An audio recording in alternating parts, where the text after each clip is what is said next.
할렐루야. 오늘 말씀의 제목이 재밌죠? 발목 잡지 마. 이런 말을 할 땐 이게 어떤 뉘앙스를 씁니까?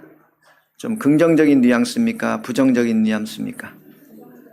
앞으로 나가려는데 발목 잡혔다. 그러면 어떤 거예요? 못 나가게 지금 누군가 나를 잡고 있어서 내가 성장하고 또는 부흥하고 또는 부자가 되고 뭐 이렇게 하는 것에 그렇게 되지 못하도록 발목 잡혔다 이런 말은 주로 우리가 부정적인 데 많이 있습니다. 근데 저는 이 말씀을 저와 여러분에게 쓰고 싶어요. 우리 옆에 사람에게 한번 인사 나눠봅시다. 발목 잡힌 것을 축하합니다. 네. 발목 잡히신 것을 축하합니다. 오늘 에서와 야곱의 이야기인데요. 왜 이 발목 잡힌 것을 저는 좀 다른 관점으로 보았는지를 말씀 속에서 한번 나눴으면 좋겠습니다.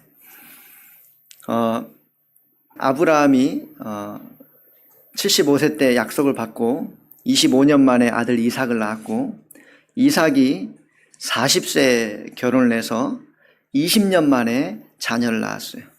그러니까 이삭의 아버지 아브라함이 25년을 기다렸는데, 이 기다림의 시간이라는 것은 굉장히 고통스러운 시간입니다. 왜냐하면 하나님이 처음부터 내가 25년 후에 줄게 이런 말씀이 아니었거든요.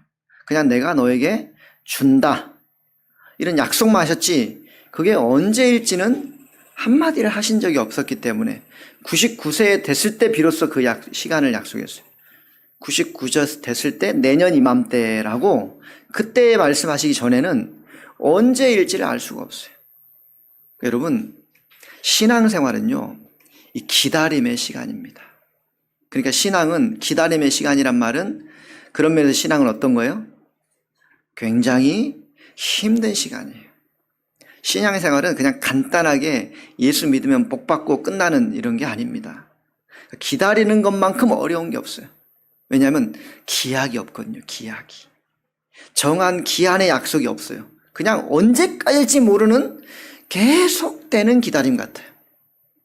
이삭이 그의 아내 리브가를 기다렸을 때도 엘리에셀에게는, 찾으러 간 엘리에셀은 가서 순조롭게 기도한 대로 일이 일어나고 만나고 또 해서 바로 즉각 해서 리브가를 데려온 것 같은 그런 삶의 자를 묘사하지만, 이 사실을 아무것도 알지 못하는 이삭 입장에서는 기약이 없어요. 도대체 언제 엘리에셀이 돌아올까? 혹시 돌아온다고 한들 내 아내 될 사람이 함께 올까? 보장이 없기 때문에. 신앙은 그런 거예요, 여러분. 그런데도 불구하고 여러분이 오늘 기약이 없는 삶의 자리에서 이 자리에 나오셔서 이렇게 뭔 말인지도 모르는데 말씀을 듣고 뭐 졸며 잘세 해도 와서 앉아 졸며 잔다는 것, 이것은 기가 막히게 놀라운 은혜예요. 그래서 여러분, 우리 신앙은 이렇게 아주 이해할 수 없는 삶의 연속입니다. 근데 오늘 이제 이삭이 똑같이 이제 결혼을 했으니까 뭔가 한 가지 진전이 있었어요. 진전. 무슨 진전입니까? 아브라함한테 내 자손을 번성케 한다 이 약속을 주셔서 25년 만에 아들 하나 딱 주셨어요. 근데 네 씨로 말미암아. 그래서 아들 하나. 근데 이 번성의 약속은 계속되고 있다라고 하는데, 그러면 계속되고 있다는 증거를 보여주셔야 되는데, 증거를 뭐예요? 네 자손을 많게 하신다는 증거는 뭐가 돼야 돼요? 그 자손이 생겨야 되잖아요. 결혼을 하든지 그래서 애를 낳든지 이게 생겨야 증거인데, 아브라함한테 이삭 하나 주고 없어요.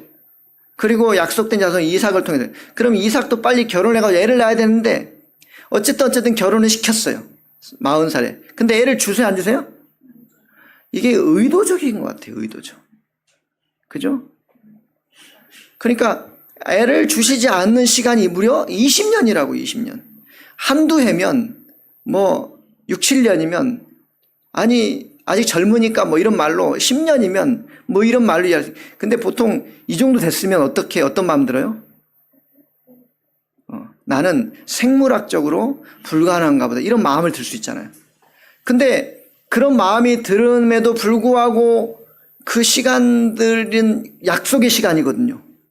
너한테 줄 거야 라는 약속. 근데 현실은 없는 약속. 이거 어떻게 견디시냐고요. 여러분, 이게 신앙의 자리예요. 이거 이해할 수도 없고 설명할 수도 없어요. 생물학적으로 내가 이해하고 내가 아는 모든 지식과 삶 안에서는 현실은 아무것도 있지 않은데, 그런데 하나님의 약속은 여전하다면 우리의 신앙의 자리는 얼마나 힘든 거냐고요. 그래서 우리는 아브라함처럼 현실을 스스로 만들어내려고 하갈과 동침하기도 하고 이런 일이 있었잖아. 아브라함도 이건가 저건가 엘리에셀인가 그냥 이런 수많은 마음의 생각이 있단 말이에요. 이삭 역시 20여 년의 시간을 어떻게 기다렸을까요? 우리가 아니까 20년이지 기약이 없다고요. 기약이. 그래서 60세 됐는데 그때 이제 두 쌍둥이를 하나님이 주셨어요. 근데 이 주신 거 말씀하신 상황도 좀 이해가 안 돼요. 어떻게 해요? 뱃속에 태중에 임신했다는 소식을 이삭이 들었죠. 리브가한테.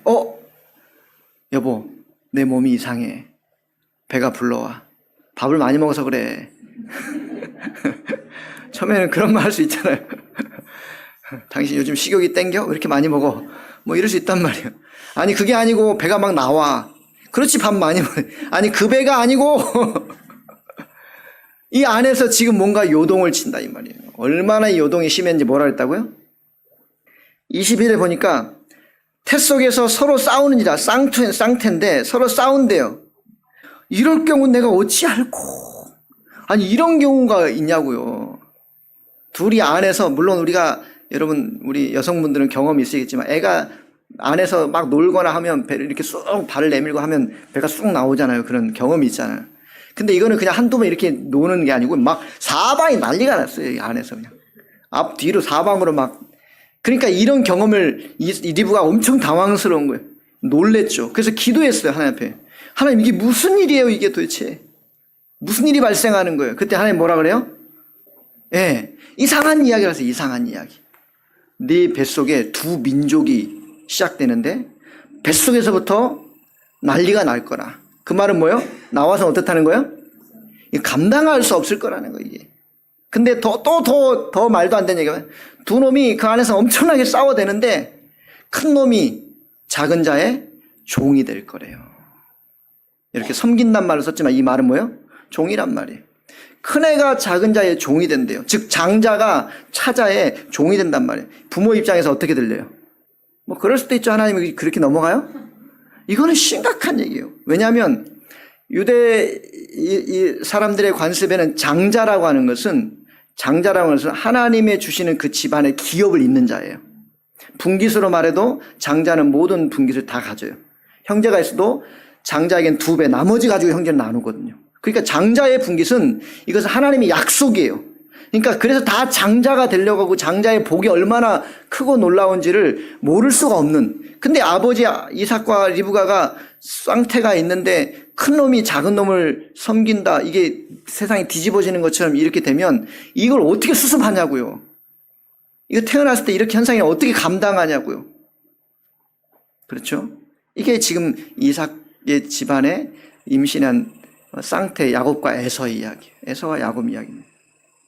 그래서 묘사를 하는데 뭐라고 아주 자세하게 설명하잖아요. 근데 여러분 보세요. 누가 큰 아들이에요?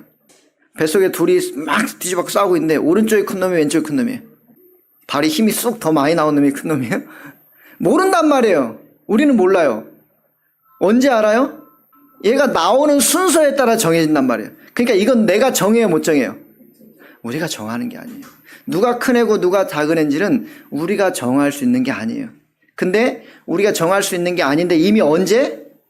나오기도 전 태중에서부터 그 모든 것이 준비되고 결정되고 정해져서 나오는 이런 일들을 이삭과 리브가는 낳기도 전에 벌써 하나님 앞에 이야기를 들었다는 얘기예요. 굉장히 이상한 이야기예요. 그리고 도무지 받아들이기 힘든 이야기라고. 일단은 자식을 주셨으니까, 생명을 주셨으니까 이건 너무너무 귀하고 너무 이게 한 단계 진전된 거니까 결혼은 했지만 진전이 한 번 결혼한 게 진전이고 20년을 기다렸지만 또 이제 아이가 있으니까 이제 뭔가 약속이 진전이잖아요. 그거에 대한 기대는 너무나 엄청난 것인데 이게 누가 큰아들일지 그건 알 수가 없어요. 근데 먼저 나온 아이가 보니까 어떻대요? 몸이 털이 엄청 많대요. 여러분 자식을 낳는데 털이 좀 많은 애들 있죠? 못 먹어서 그런 어떤 속설도 있지만 어쨌든 털이 많아요. 그리고 온몸이 붉대요. 붉대. 그래서 별명이 에돔이에요. 에돔. 에돔이란 말이 붉다란 뜻이거든요. 얘는 붉은 애요. 그렇다고 뭐 혈기왕성하다 뭐 이렇게 그냥 갖다 붙이면 안 됩니다. 어쨌든 별명이 에돔, 털이 많아요. 근데 둘째는 그렇지 않나 봐요. 그래서 큰애에서는 어릴 때부터 이 먼저 나와서인지 모르겠는데 어쨌든 굉장히 에너지가 넘쳐요. 그래서 어떻게 살아요?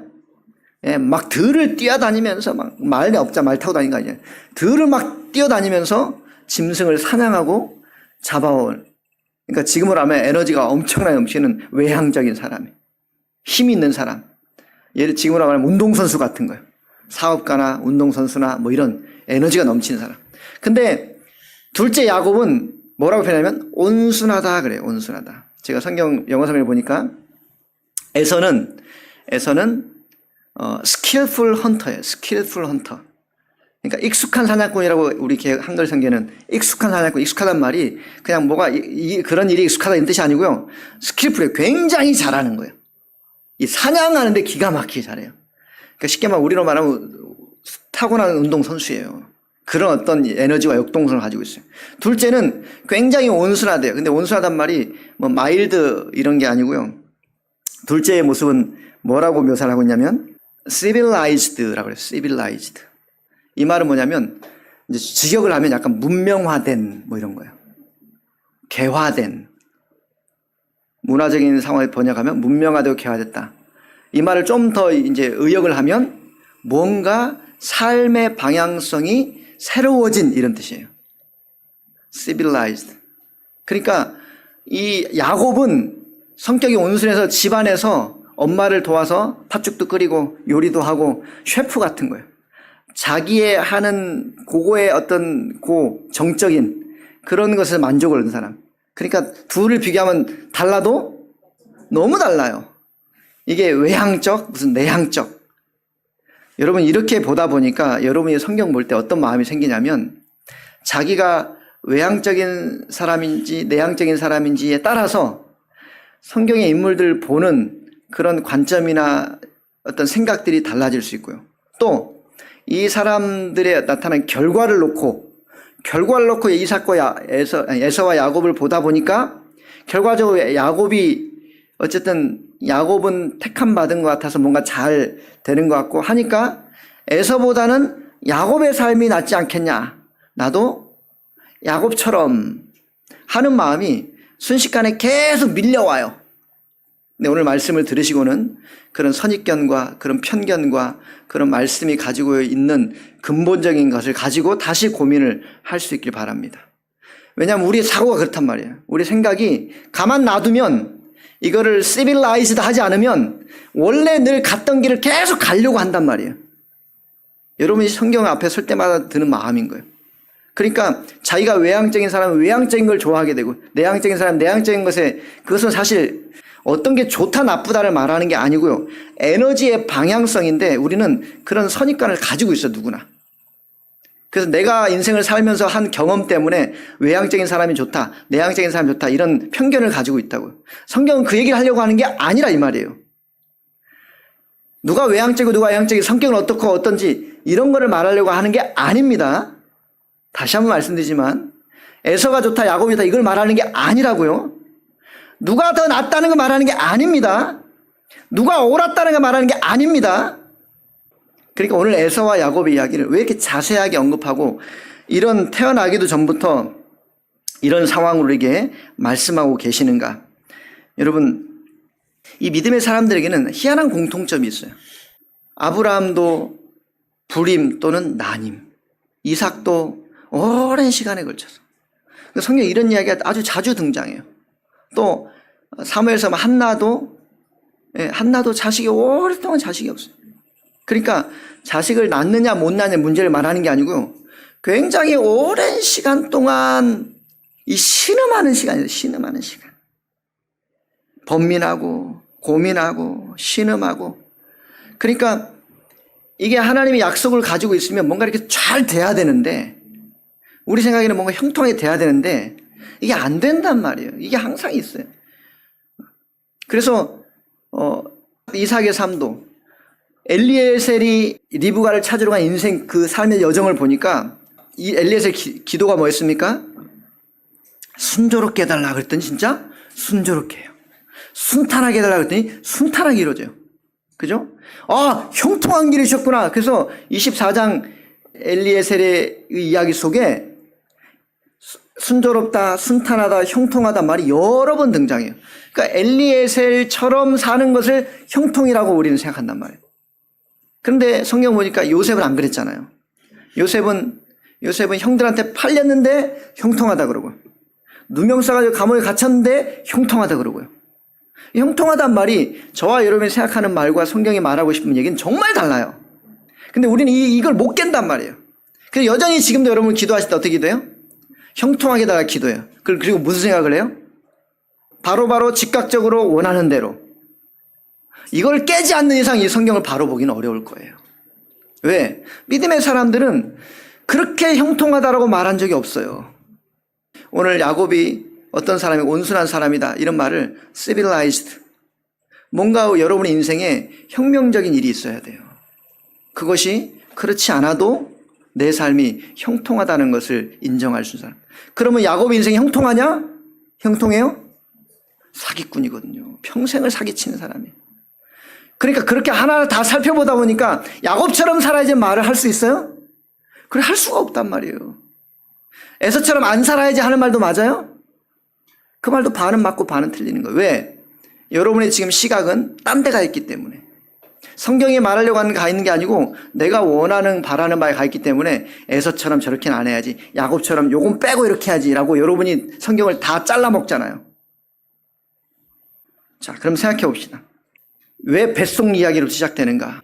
뱃속 이야기는 뭐냐면 니들이 알고 니들이 생각하고 니들이 결정하고 니들이 받아들이고 안 받아들이고 문제가 아니라 이 말이에요.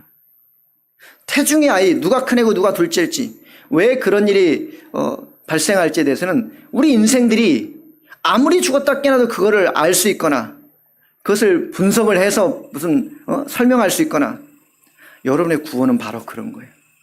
우리의 구원은 태중에 있단 말은 인생이 도무지 알 수 없는, 결정할 수 없는, 선택할 수 없는, 그러나 이루어진, 이것이 구원이라 이 말이에요. 할렐루야.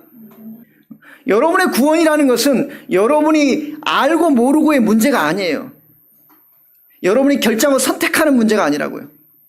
우리가 아무것도 알지 못하는 때에 하나님은 약속하셨고, 약속하신 것이 우리가 어느 때 알게 된 것뿐이지, 그 약속은 멈춘 적이 없고 변한 적이 없고 계속되고 있었고, 태중이란 말로 설명한 이유는 니들이 알고 결정하는 게 아니라는 거. 내 약속은 변하지 않고 계속된다. 내가 한다 이 말이에요. 구원은. 그게 태중 약속이에요. 근데 이 시간을 그냥 쑥 하지 않아요. 왜? 지가 했다 그럴까 봐. 그래서 여러분, 인내하고 기다리는 시간은 저와 여러분 굉장히 중요한 시간이에요. 하나님께서 행하시는 약속의 시간을 만나는 때예요. 그게 하나님이 내 인생을 어떻게 이끌어 가신가, 이 고난과 아픔의 시간을 통해서 하나님을 만나는 시간이요. 생각해 보세요. 아브라함든 이삭이든 야곱이든 인생이 굉장히 쉽지 않아요. 고달퍼요.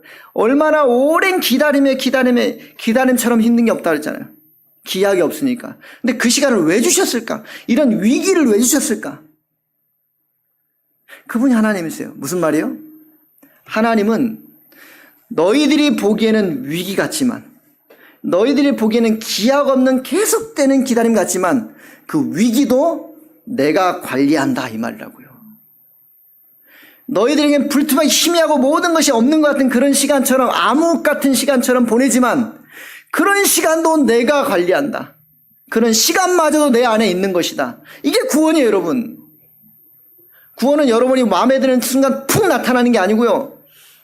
여러분이 하나님 안에 끊임없이 있다라는 것이 확인되어야 위기도 어려움도 암흑의 시간 같아도 그것도 뭐가 하신다고? 하나님이 관리하신다 이 말이에요. 이걸 알 때까지 여러분은 기다리게 하실 거예요. 그걸 모르면 자기가 한 줄 알거든요. 우리 인생은. 내가 이렇게 하니까 되던데? 내가 저렇게 사니까 이루어지던데? 이것처럼 큰 착각이 없는 거예요. 그래서 태중 이야기, 손도 안 댔을 때 아무것도 없을 때 이미 하나님이 무엇을 정하셨는지, 어떤 일이 발생한지, 고난의 시간은 하나님이 여러분을 관리하는 시간이세요. 이걸 알지 못하면 여러분 어떻게 반응하신다고요? 왜 내가 이렇게 열심히 살았는데 내 인생 이렇게 만들어 하시잖아요. 그러니까 여러분이 어떻게 반응하시며 사시냐를 보면 여러분 구원관이 여러분 삶에 들어와 있는 거예요. 여러분 하나님을 어떻게 만나고 계시냐가 여러분 삶에 그대로 나타납니다. 여러분 자신은 알걸요. 우리는 모르지만. 내가 어떤 식으로 이해하고 어떤 식으로 만나고 어떤 식으로 생각하고 어떤 식으로 삶을 살아가는지 그 태도를 보면 여러분 안에 있는 하나님에 대한 마음이 거기 담겨 있는 거예요. 우린 몰라요. 본인은 알아요. 그러니 여러분 태중에 있다는 말은 야곱이 에서보다 낫다 이런 말이 아니에요. 그런 말이 아니고요. 하나님의 전적인 주권적 은혜란 뜻이에요. 그게 첫 번째고요. 또 여러분 이 고난의 시간들은 하나님이 그 위기마저도 관리하시고 붙들고 계시고 놓지 않은 것, 기약이 없어서 우리는 그것이 너무 힘들고 지치고 어렵게 보이지만 하나님의 약속의 때는 반드시 오는 것을 알게 하시거든요. 근데 그때가 와야 우리는 알아요. 그때가 되어야 안다고. 그러니까 나머지 오기까지의 시간은 뭔 거예요? 이게 훈련의 시간인 거예요. 우리에게는. 여러분을 만들어가는 시간이에요. 만들어가는 시간. 여러분 인생이 얼마나 우여곡절이 많아요. 그럼 뭐 하는 시간이라고요? 여러분을 만들어가는 시간이에요. 그러니까 잘 만들어지시길 바랍니다. 잘 만들어지는 시간은 쉬운 시간이 아니라는 거예요. 왜? 만들기 쉬운 거는 별로 값어치가 떨어져요. 힘든 인생이 여러분 있다면 기대하십시오. 우리 인생은 그런 거예요. 힘든 시간은 내게는 너무 감당하기 어렵지만 그럼 하나님은 내 인생 어떻게 만들려고 하시지? 어떻게 쓰시려고 하시지? 어떤 기회를 주려고 하시지? 이런 시간의 과정인 거예요. 그렇게 우리는 세워져 가고 다듬어져 가고 깎여져 가고 못 나온 거 튀어나온 거 깎아야 내가 온전해지니까. 깎이면 얼마나 아파요. 살을 째야 되잖아요. 고름 있으면 놔두면 안 되잖아요. 아픈 거 째서라도 빼내야 되는 것처럼 그런 시간이 우리에게 다듬어지는 시간. 이게 복이라고요. 복. 그러니까 여러분 에서와 야곱의 이야기는 복의 이야기예요. 복의 이야기. 하나님이 아브라함부터 계속 한 게 뭐예요? 너는 복이라. 너로 말미암아 모든 민족의 복을 받아. 이 복 얘기를 하고 있어요. 아브라함에게도 복, 이삭에게도 복, 에서와 야곱에게도 복. 이 복은 구원일 수 있어요. 구원. 하나님의 구원 어떻게? 그러니까 에서와 야곱의 사건은 하나님의 구원의 복이 어떤 식으로 나타나는가에 대한 증거예요. 증거. 자, 그래서 여러분 이것은 에서가 낳고 야곱이 낳고 누가 낳고 누구 어떤 직업이 낳고 성격이 뭐가 좋고 이런 이야기를 하는 게 아니고요. 누가 더 나은 삶을 살았는가 얘기를 하는 게 아니고요. 하나님의 구원의 복은 도대체 어떤 식으로 우리에게 나타나고 알 수 있는가예요. 아브라함, 이삭, 야곱 복이라면 성경에 복 얘기를 많이 해요, 안 해요? 엄청나게 많이 해요. 성경은 복의 책이에요, 복의 책. 근데 여러분이 원하시는 복과 성경이 원하는 복이 자꾸 안 맞으니까 성경 읽으면서 이해가 안 되고 받아들이기 힘들고 하는 것 뿐이지 성경은 다 하나님이 우리에게 약속하신 복에 관한 이야기예요. 구원의 복, 너희들이 할 수 없는 내가 주는 복, 이 이야기라고요. 그러니까 보세요. 그러면 마태복음 5장의 산상수훈의 말씀이 5장 3절부터 하는 말씀이 뭐예요? 복에 관한 이야기. 무슨 복? 팔복. 이렇게 8가지 복을 말하는 건 우리가 이 복을 이해하지 못하면 어떻게 하냐면 심령을 가나야지. 그래야 천국이 될 거야. 그러니까 심령을 가나려고 어떻게 해요? 돌을 닦아요 그냥. 그러니까 심령이 가난해지려고 내 마음이 너무 살쪘어. 내 마음이 너무 풍성해졌어. 내 마음을 가난하게 만들어야 돼. 어떻게 해요? 어떻게 하면 내 마음을 좀 얍실하게 가난하게 그렇게 만들까 해서 성경을 많이 읽으면 되나? 그럼 성경 막 읽으면서 내 마음이 가난했다 그래. 기도를 많이 해야 되나? 저 사람은 3시간 기도하는 나는 그럼 4시간 그렇게 해서 내가 복을 더 많이 받는 하나님의 나라가 임한다. 천국이 내게 임한다. 그렇게 이해하니까 에서와 야곱이 뭐가 돼요? 경쟁자가 돼요. 싸워서 저를 제압해야 내가 장자가 되는 거예요. 가장 여러분이 오해하는 게 그거잖아요. 에서 야곱 사건에. 어떻게든 복을 쟁취해라 이거잖아요. 네 걸로 만들어라. 이 복은 빼앗아서 만드는 거야. 절대로 뺏기지 마. 팔복도 내가 어떻게 하느냐에 따라서 위로를 받을 것인지 땅을 받을 것인지 하나님의 아들이 될 것인지, 그러니까 여러분이 하는 모든 게 다 원인이 돼버렸어요. 그래서 복이 뭐가 있어요? 자기가 만드는 게 돼버렸다고요.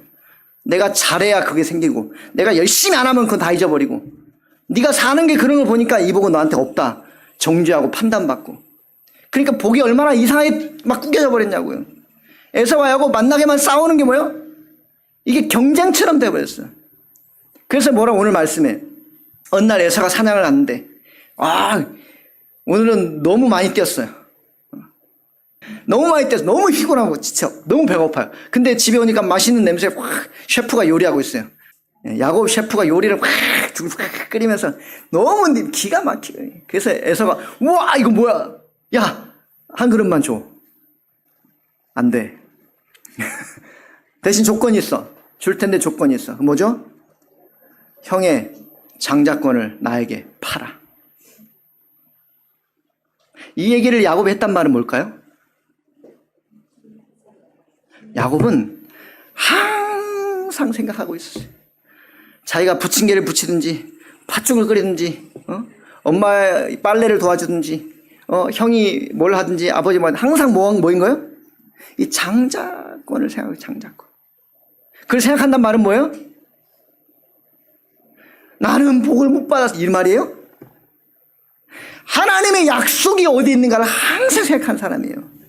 하나님의 약속이 아버지 이삭, 할아버지 아브람, 하나님 도대체 무슨 약속을 했는지 그걸 항상 생각하는. 근데 예서의 마음 어때요? 야곱이 팥죽 주면서 형 장자권 팔아. 참 웃긴단 말이에요. 야 그래? 장자권이 판다고 팔려요? 이걸 내가 팥죽 먹고 너 장자해 형 이렇게 한다고 형 돼요? 그게 되냐고요. 그러니까 에서는 뭐예요? 오케이 좋아. 네 형 해. 그리고 난 팥죽 줘. 근데 성경이 이걸 뭐라고 이렇게 해요? 34절 보니까 야곱이 떡과 팥죽을 에서에게 주매 에서가 먹으며 마시고 일어나 갔으니 에서가 장자의 명분을 가볍게 여김이었더라. 아까 제가 서두에 말씀드린 장자권이란 말은 큰 놈이냐 작은 놈이냐, 큰 놈만 되면 복 많이 받고 작은 놈 안 된단 말이 아니라고요. 그걸 법으로 정하는 게 아니고요. 하나님의 약속이 어떻게 펼쳐지는가를 알고 사모하고 기대하느냐 이 마음이에요. 맞아요. 에서의 말이 맞아요. 그거 판다고 팔리는 게 아니에요. 혈통력의 장자가 바뀌는 게 아니라고요. 그러나 그것은 장자권이라고 하는 그 자격에 있는 것에 관한 것이 아니고 하나님이 대대로 정하시고 약속하신 그 하나님 말씀에 관한 거예요. 에서는 그것을 쉽게 생각했다 이 말이에요. 태중에 누가 큰 놈이 작은 놈인지 우리가 정할 수 있는 거 알 수도 없어요. 그러나 하나님은 그거를 당신의 기쁘신 뜻대로 행하세요.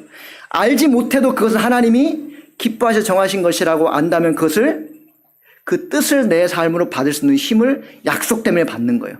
내가 알아서 받는 게 아니고, 그게 좋으니까 받는 게 아니고, 내 생각과 달라도 하나님의 은혜와 이것이 무엇인가를, 그 약속을 기억하는 사람은 이걸 끊임없이 받아요. 한 집사님이 어느 날 새벽 예배를 마치고 저한테 문자를 보내셨어요. 새벽에. 근데 그 문자의 내용이 뭐였냐면, 목사님, 제가 요즘에 매일 새벽에 가서 기도하는데 오늘 갑자기 이런 마음이 들어서 목사님께 기도 부탁을 드려요 하고 문자를 보냈어요. 그래서 무슨 기도 부탁인가, 그러니까 그 기도 부탁을 약간 시처럼 썼어요. 시처럼 마치 딱 보니까 시 같아요. 시처럼 썼는데 그 내용이 뭐냐면, 낚시를 하는 사람은 낚시를 하러 갈 때 큰 물고기를 잡고 싶은 마음에 낚시를 간다는 거예요. 그죠? 바다 낚시를 가도 큰 물고기를 잡은. 그래서 근데 낚시를 간다고 해서 물고기를 항상 잡는 건 아니잖아요. 허탕치는 때도 태반이에요. 그러나 이 사람이 왜 매일 낚시를 가냐면, 낚시를 가야 내가 바라는 소망을 그나마 기대할 수 있어요. 그냥 소망이 있다고 이루어지는 게 아니고 낚시를 안 하면서 큰 걸 잡게 할 수는 없잖아요. 매일 가야 그 언젠가는 그 소망이 그 기대가 있을까. 언제일지 모르지만 내가 너 한 열흘쯤 하면 잡을 거 이런 게 아니잖아요. 그러니까 언제일지 모르지만 계속 그 자리에 낚시하러 간 이유는 그 소망이 있기 때문에. 그래서 그런 마음 때문에 이 집사님이 이 새벽에 할마다 기도를 간다는 거예요. 근데 어느 날 문자가 왔는데 뭐냐면, 근데 마지막 이제 시의 마지막 내용이에요. 근데 내가 진짜 낚시꾼인가? 이렇게 물었어요. 무슨 말이에요? 매일 새벽에 가서 낚시를 하러 안 가면 잡을 수가 없는 거예요. 낚시를 하러 어쨌든 가야만 소망이 있고 기대가 있으니까. 매일 가지만 어느 순간 매일 가다 보니까 내 소망이 뭔지를 잊어버리고 가기만 하더라는 거예요. 내가 뭐 때문에 한지를 모르고 그냥 가기만 하더라는 거예요. 내 소망이 뭔지를 잊어버렸어요. 여러분, 신앙은 그럴 수도 있다 이 말이에요. 여러분이 왜 예배를 나오시냐면요, 그게 없으면요 잃어버린 거 뭔지 모르는데 계속 하고 있어서 그냥 그 자기 행위에 안심하는 것이지 하나님이 내게 주신 약속이 뭔지를 모르고 한다 이 말이에요. 그래서 그분한테는 그게 큰 기도 제목이었어요. 목사님, 저를 정말 기도해 주세요. 그러니까 그 약속에 대한 사모함이 얼마나 간절했던 거예요. 매일 새벽은 가고 있지만, 매일 똑같은 열심히 하고 있지만 어느 순간 보니까 내가 내 안에 진짜가 없더라는 거예요. 큰일 났다 싶은 거예요, 이 마음. 그래서 그럴 수 있겠다. 그런 마음이겠다. 어쩌면 여러분의 구원과 여러분의 약속은 그런 거예요. 내가 열심히 하면 그 순간이나 그 상황이 위로받고 살아버려요. 자기가 그거 한 것이 마치 근거고 중요. 그러니까 여러분, 오늘 에서와 야곱의 사건은 뭐냐면요, 하나님의 구원의 약속이 틀림없이 흔들림 없이 여러분 우리의 삶 가운데 있는데, 그게 구원인지 아닌지를 모르는데 어떻게 하냐면 구원받은 사람은 알아요. 어떻게 알아요? 자기 안에, 나는 장자가 아니에요. 그러나 내 안에 뭐예요? 그 약속이, 소망이 사라지질 않아요. 그게 사라지지 않기 때문에 그 순간을, 그 상황을, 그 자리를, 그 하나님을 열망하는 걸 놓을 수가 없는 거예요. 그것을 놓칠세라 안타까워하는 거예요. 그것을 잊을세라 늘 마음에 갈급해하는 거예요. 그게 구원에 있다는 증거예요. 그게 구원의 증거라고요. 여러분, 그걸 놓치면 돈 1,000만 원 잃어버리는 거다. 그걸 놓치는 걸 더 마음 아파하는 거예요. 그게 심령이 가난한 거예요. 말하면 복이라는 건 그거라고요. 천국이 임한 자는, 천국 내가 임한 게 아니거든요. 그분이 나에게 허락하신 구원에. 천국이 임한 자는 심령이 가난함을 깨닫는 자예요. 심령이 가난해지면 천국 얻는 게 아니고요, 이미 천국이 임했기 때문에 내 마음이 가난해지는 즐거움을 잊는 거예요. 세상 무엇이 나를 부유케 할 수 없다는 걸 알게 된다 이 말이에요. 온유한 자는 땅을 온다면 땅을 많이 가지면 된단 말이에요. 땅이란 뭐야? 하나님 나라가 임한 자는, 그 땅이 내게 취해진 자는 내 마음이 다른 건 뭐 취하려고 목심 부리지 않기 때문에 그 마음이 너그러워지고 넓어지는 거예요. 그러니까 내 마음이 이렇게 위로받고 이런 어려운 순간에도 넉넉하고 기대가 된다는 말은 이게 임한 복이 있다는 증거라고, 이게 증거. 그러니까 팔복의 말씀을 성령의 9가지 열매나 하나님의 복이 여러분 안에서 어떤 식으로 작용하고 있는가 보시면 내가 누군지 내가 알 수 있어요. 누구한테 찾는 거 아니고요. 에서 나쁘고 야곱 뭐 어떤 모습 보고 확인하는 게 아니고요. 우리 안에 구원의 증거가 어떤 식으로 하나님의 약속의 복으로 역사하고 있는가 여러분한테 분명하게 나타나고 있다 이 말입니다. 할렐루야. 그러니 여러분 애통하는 거예요. 의에 줄이고 목마른 자는, 왜 의에 줄이? 내가 의에 줄인단 말은 그 증거예요, 증거. 다른 게 고픈 게 아니고 그 의가 고파요, 의가. 내가 얼마나 많이 가지고 누리고 살까요? 고픈 게 아니고요. 그 의가 고프다고, 의가. 이거를 놓을 수가 없어요. 그러니까 이걸 놓치는 걸 가장 안타까워하는 거예요. 그게 하나님의 구원의 백성의 마음인 거예요. 그 자리가 가장 사모한 자리가 되고요. 그 삶을 가장 기대하는 삶을 살아요. 근데 그게 내게 별로 끌리지 않는 게 이제 에서 같은 거예요. 그래서 발꿈치를 잡히는 게 여러분 좋은 거예요. 왜요? 놔두면 발목을 안 잡히면 여러분을 원한 길을 계속 갈 거거든요. 그러니까 발목이 잡혀야 돼, 그분 앞에. 그래야 발목 잡혀야 한번 돌아보고 깨닫는다고요. 누가 뭘 때문에 나를 잡았는지. 그럴 거 아니겠어요? 여러분 인생에 막 잘 나가거든 두려워하십시오. 이게 아닌데. 왜 나를 발목을 안 잡아주시지? 돌아보라는 거예요. 하나님이 여러분의 인생에 발목을 붙드실 때 그때가 못 가게 하는 게 아니고요. 바른 길, 온전한 길, 의의 길, 하나님이 원하시는 길. 네 마음대로 가면 안 돼! 마치 붙드는 것 같은 그게 하나님이 우리 인생의 발목을 잡는 길이 아니겠냐고요. 표면적으로 에서의 발목을 잡았다. 야곱이 지 걸로 다 취했다. 이런 말이 아니고요. 그 하나님이 붙들게 하시는 거예요. 형, 그 길이 아니야! 그 삶이 아니야. 하나님의 약속은 야곱이 얼마나 사모하는 거예요, 그거를. 그러니까 남과 경쟁해서 다 쟁취하고 이겨내라. 다 네 걸로 만들어라. 뭐 천국은 침노한 자에게 다 뺏어라. 그런 말이 아니고요. 그러니까 복이 뭐예요, 다? 그 복은 다 싸워서 무조건 그 복은 다 내 걸로 만드는 거. 이래가지고 기독교가 그 사랑이라고 말하면 사랑으로 싸워요, 그냥. 십자군 전쟁에 사랑으로 막 다 뒤집어 엎어버리고. 사랑으로 다 점령한다고. 이렇게 무섭게 돼버렸잖아요. 무섭게. 그게 복이 정말 그런 복이냐고요. 하나님의 약속의 복이 그런 거냐고요. 오늘 에서와 야곱 속에 담겨진 하나님의 마음. 그래서 오늘 에서를 civilized라고 번역한 것 같아요. 계몽된, 개화된. 그냥 있으면 그냥 뭐 찾아, 그냥 일반의 삶이지만 그는 하나님의 약속의 복을 향해서 자신의 모든 것이 새로워지는 그 삶의 속에 있는 자란 뜻이에요. 그러니까 여러분 에서 야곱 이렇게 하지 말고 여기다가 뭐 빨강 파랑 이렇게 해도 괜찮아요. 왜? 여러분 자꾸 편견을 가지니까 제가 그렇게 말하는 거예요. 빨강 파랑 두 색깔이 있었는데 빨강이 옳아요, 파랑이 옳아요? 그런 얘기가 아니라고요. 색깔 같은 거라고요. 그러니 여러분이 빨간색이면 빨간색답게 하나님의 은혜 아래, 파란색이면 파란색의 모습으로 하나님의 복의 아래 그렇게 사시라 이 말이에요. 빨간색을 때려잡아야 내가 산다. 응? 노란색을 때려잡아야 내가 산다. 이런 게 아니고요. 하나님의 복이 여러분 안에 증거로 분명합니다. 그래서 여러분의 삶을 보면 그런 복을 빌어주고 싶어요. 늘. 저는 저는 복을 빌어주는 사람이 복을 주는 사람이 아니에요. 이것도 혼동하면 안 돼요. 목사님한테 기도받으면 또는 목사님이 기도해 주시면 또는 목사님이 뭘 하시면 뭔가 영적인 게 확 나타날 것 같은 거 주님 사모하는 것 때문에 그러잖아요.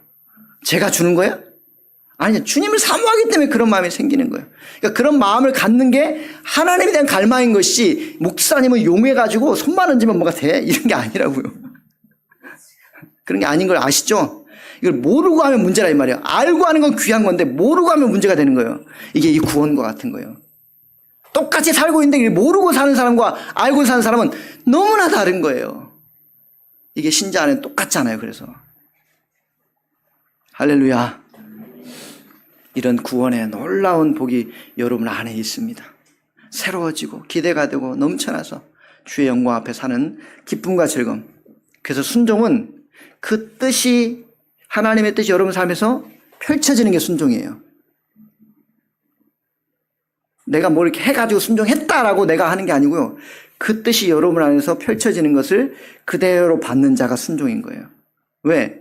여러분 삶 안에 그분의 뜻이 펼쳐지고 있는 것을 즐거워하는 거니까. 순종은 그래서 즐거운 거예요. 그게 순종의 복이에요. 내가 뭘 했냐 안 했냐 나는 이거 했으니까 순종, 이거 안 했으니까 불순종 이렇게 자기가 한 걸로 결정하는 게 아니고요. 여러분이 하나님의 은혜 아래 있는 걸 늘 감사해 하시고 그를 수용하시는 넉넉함으로 살아갈 수 있는 마음이 있다면 그건 순종의 사람인 거예요. 왜? 어느 순간에 그분을 인정하잖아요. 여러분 삶에 이런 놀라운 하나님의 붙들림, 발목을 잡혔다. 부정적이 아니라 주님께 붙들려야, 주님께 붙잡혀야 내 인생은 제대로 가는 길이다. 이런 삶의 기쁨과 기대함이 여러분 삶에 충만하여 있기를 예수님의 이름으로 부탁을 드립니다.